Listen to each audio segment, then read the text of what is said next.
हे कुंती पुत्र, मेरे स्तर की समस्त धार्मिक क्रियाएं मुझ में त्याग कर अविनाशी समर्थ परमेश्वर की शरण में जाओ।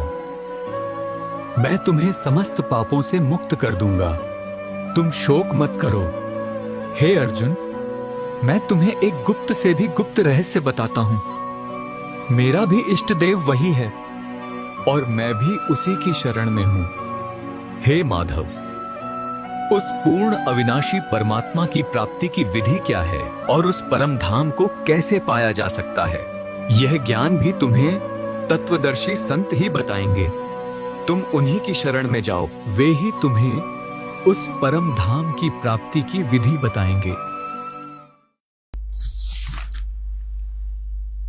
उसके पश्चात उस परम पद परमेश्वर को भली भांति खोजना चाहिए, जहां जिसमें गए हुए पुरुष यानी साधक फिर लौटकर संसार में नहीं आते, और जिस परमेश्वर से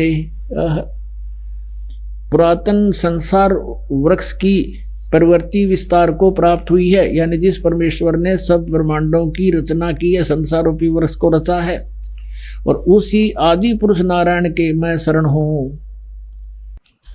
उस तत्व ज्ञान को तू तत्वदर्शी ज्ञानियों के पास जाकर समझ, उनको भली भांति दंडवत प्रणाम करने से, उनकी सेवा करने से, कपट छोड़कर सरलता पूर्वक प्रसन्न करने से वे परमात्म तत्व को भली भांति जानने वाले तत्वदर्शी न तत्वदर्शी संत ज्ञानी महात्मा तुझको तत्व ज्ञान का उपदेश करेंगे।